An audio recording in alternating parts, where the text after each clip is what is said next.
Hi friends, welcome to விதைகள் study centre. இந்த செஷன்ல நம்ம குரூப் 1 மெயின்ஸ் பேப்பர் 4 இன்னைக்கு நடந்த தேர்வோட கொஸ்டின் ஏரியாஸ் வந்து பார்க்கலாம். ஜியோகிராஃபி 10 மார்க்ஸ் என்ன கேட்டிருக்காங்க அப்படின்னா, பொதுவா இண்டஸ்ட்ரியலோட ப்ராப்ளம் பத்தி ஓவராலா கேட்டாங்க. தொழில்துறை பிரச்சனைகள் என்ன அப்படின்னு வந்து கேட்டாங்க. அடுத்து பாத்தீங்கன்னா பசுமை புரட்சி, அதை பத்தி ஒரு கொஸ்டின் வந்திருக்கு. பசுமை புரட்சியோட சுற்றுச்சூழல் மற்றும் சுற்றுச்சூழலின் தாக்கங்கள், சூழலியல் தாக்கங்கள் மாத்திக்கங்க. எக்காலஜிக்கல் அண்ட் என்விரான்மெண்டல் இம்பாக்ட் வந்து கேட்டிருக்காங்க. கிரீன் ரெவல்யூஷன், இது எதிர்பார்த்த கொஸ்டின் தான். அடுத்து ஓவராலா இதுவும் ஈஸியான கொஸ்டின் தான். எல்லா கொஸ்டினும் அட்டன் பண்ற மாதிரி தான் இருந்துச்சு. ஸோ ஓவராலா பார்க்கும்பொழுது 4 பேப்பருமே ஈஸியா தான் இருந்துச்சு. சரிங்களா? டஃப்னு எதுவுமே நம்ம சொல்ல முடியாது. Discuss the need for conservation and utility of water. அதாவது நம்ம நீரை பாதுகாக்கணும், அதோட பயன்பாட்டு தேவை என்ன அப்படின்னு சொல்லி அதை பத்தி டிஸ்கஸ் பண்ண சொல்லி கேட்டிருக்காங்க. அடுத்து சம்பால் பெல்சினை பத்தின ஒரு கொஸ்டின் வந்து கேட்டிருக்காங்க. அதோட பிரீஃப் அக்கௌண்ட் வந்து கேட்டிருக்காங்க. தமிழ்நாட்டில் இருக்கக்கூடிய பள்ளத்தாக்குல ரெவைன்ஸை பத்தியும் கேட்டிருக்காங்க. ஓகே, அடுத்து 15 மார்க்ஸ் வந்து பார்க்கலாம். பாட்டம் ரிலீஃப் ஃபீச்சர்ஸ் வந்து கேட்டிருக்காங்க. ஓகே, அரேபியன் சீயோட பாட்டம் ரிலீஃப் ஃபீச்சர்ஸ். அடுத்து வந்து பாத்தீங்கன்னா மேஜர் ட்ரைப்ஸ் வந்து நம்ம எக்ஸ்பெக்ட் பண்ண கொஸ்டின் தான். மேஜர் ட்ரைப்ஸ் ஆஃப் இந்தியா வந்து கேட்டிருக்காங்க. அடுத்து வந்து பாத்தீங்கன்னா சமுத்திரயான் மிஷன் பத்தி கேட்டிருக்காங்க. ஓகே, சுக்ரயான் மிஷன், இந்த மாதிரி நிறைய மிஷன்ஸ் எல்லாம் படிச்சிருக்கோம். சமுத்திரயான் மிஷன் பத்தி நம்ம கேட்டிருக்காங்க. நார்மலா கரண்ட் அஃபேர்ஸ்ல எல்லாமே படிச்சுட்டு போயிருக்கோம் இல்லைங்களா? ஸோ ரோல் ஆஃப் NIOT இந்த மிஷன், சமுத்திரயான் மிஷன்ல NIOTயோட பங்கு என்ன அப்படின்னு சொல்லி கேட்டிருக்காங்க. அடுத்தது இந்த மறுபடியும் கேட்கக்கூடிய ஒரு கொஸ்டினா இது அமைஞ்சிச்சு. ஓகேங்களா? Compare and contrast national park, wild life, biosphere reserve கேட்டிருக்காங்க. Objectives of man and biosphere programme வந்து கேட்டிருக்காங்க. ஸோ இது வந்து எக்ஸ்பெக்ட் பண்ற கொஸ்டின், மீண்டும் மீண்டும் கேட்ட ஒரு கொஸ்டினா தான் இது அமைஞ்சிருக்கு. ஸோ ஈஸி தான். என்விரான்மெண்ட் பேஸ் பண்ண கொஸ்டினும் நம்ம வந்து எக்ஸ்பெக்ட் பண்ணதான். கிகாலி அமெண்ட்மெண்ட் பத்தி கேட்டிருக்காங்க. அதோட டைம் ஸ்கேல் வந்து கேட்டிருக்காங்க. இம்ப்ளிமெண்டேஷனுக்கான டைம் ஸ்கேலை பத்தின டிஸ்கஷன் வந்து கேட்டிருக்காங்க. அடுத்த செகண்ட் கொஸ்டின் பாத்தீங்கன்னா reasons for the change in monsoon பேட்டர்ன்ல இருக்கக்கூடிய, இந்தியாவில் மான்சூன் பேட்டர்ன்ல இருக்கக்கூடிய சேஞ்சஸோட காரணங்கள் வந்து கேட்டிருக்காங்க. பருவமழை மாற்றத்தோட காரணங்கள். இது வந்து ஆஸ் யூஷுவல் நம்ம படிக்கிறது தான். ஓகே, ப்ரிலிம்ஸ் லெவல்ல இருந்து படிக்கிறதா ஈஸி தான். Objectives of the thing is how you are presenting, அதுலதான் விஷயமே இருக்கு. எல்லாமே தெரிஞ்ச கொஸ்டின் தான். How you are presenting, how you are, நீங்க யூனிக்கா எப்படி தெரியுறீங்க, இது மட்டும்தான் விஷயமே. Objective of the mission life question வந்து கேட்டிருக்காங்க. அடுத்து சோலார் பவர் ஸ்கீம் நம்ம எதிர்பார்த்த கொஸ்டின் தான்.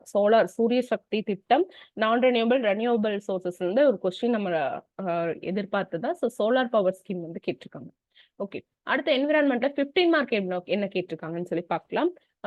4 stages of environment impact assessment 2006, environment impact assessment 2006ஓட 4 ஸ்டேஜஸ் வந்து கேட்டிருக்காங்க. சரிங்களா? அடுத்து வந்து பயோமைனிங்கை பத்தின ஒரு கொஸ்டின் வந்து இருந்துச்சு. ஓகேவா? பயோமைனிங்ல இருக்கக்கூடிய how it is clearing the dump sites, அந்த கொஸ்டின், அத ப்ராஸ்பெக்ட்ஸ் வந்து கேட்டிருந்தாங்க. ஈஸி தான்.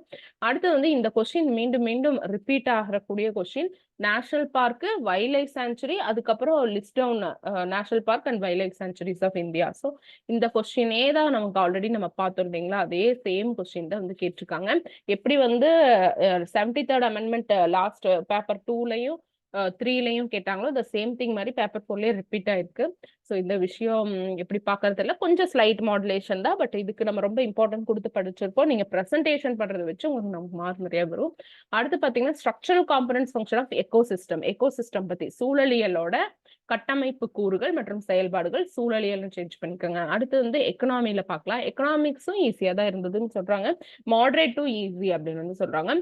Role of research and development in India. ஓகேங்களா? எதையுமே ஸ்பெசிபிக்கா கேட்காம ஓவராலா கேட்டாங்க. Research and development in India. அடுத்து signification of public sector company, பொதுத்துறை நிறுவனங்களோட இம்பார்ட்டன்ஸ் அப்படி கேட்டிருக்காங்க. அடுத்து நியூ எக்கனாமிக் பாலிசி 1991ஓட ஃபீச்சர்ஸ் வந்து கேட்டிருக்காங்க. அடுத்தது technology in public PDS, public distribution system. Moderate to இதுனா இது வந்து இப்ப ஈஸியா இருக்கு, எல்லாருமே எழுதுவாங்க இல்லையா? ஸோ அந்த ஒரு டஃப்னஸ் தான், அந்த விஷயம் தான் நம்ம யோசிக்க வேண்டியதா இருக்கு. எதுவுமே ரொம்ப மைனூடா வந்து ரொம்ப கோருக்குள்ள போய் எதுவுமே கேட்கல. 19 கேட்டாங்கிற மாதிரி தான் வந்து சொல்றாங்க ஆஸ்பிரன்ஸ். ஓகே, ரியலா கொஸ்டின் பார்க்கும்போது நமக்கு தெரியுது. ஸோ இது வந்து என்னன்னா, குரூப் 2 ஆஸ்பிரன்ஸ் என்ன தெரிஞ்சுக்கிறீங்க, கொஸ்டின்ஸ் இந்த அளவு தான் வரும். அப்போ எந்த அளவு ஃபேக்ட் கொடுக்க முடியுமோ அந்த அளவு நம்ம ஃபேக்ட் இதுல கொடுக்கணும். ஏன்னா எல்லாருக்கும் தெரிஞ்ச கொஸ்டின் தான் வருது, அதுதான் விஷயமே. ஸோ நீங்க இதுக்கு வந்து இதுல ஏதோ ஒரு இந்த ஃபுல்லுமே எடுத்து ஆன்சர் ரெடி பண்ணி ரிட்டன் ப்ராக்டிஸ் போட்டு டைம் எப்படி கன்சியூம் ஆகுதுன்னு சொல்லி நீங்க பார்க்கணும். சரிங்களா? 10 மார்க்ஸ் 15 மார்க்ஸ் அதுக்கு எவ்வளோ லைன்ஸ் இருக்கு நம்ம புக்லெட்ஸ் எல்லா குரூப்லயும் இருக்கும். நீங்க பார்த்து பிரிண்ட் போட்டு எழுத ஆரம்பிச்சிருங்க. ரிட்டன் ப்ராக்டிஸ் ரொம்ப ரொம்ப முக்கியம் குரூப் 2க்கு. அடுத்து opportunities for entrepreneurship in the travel and tourism sector of India. So tourism பத்தின ஒரு கொஸ்டின். சுற்றுலாத்துறையில தொழில் முனைவோருக்கு என்னென்ன வாய்ப்புகள் இருக்கு அப்படின்னு சொல்லி கேட்குறாங்க.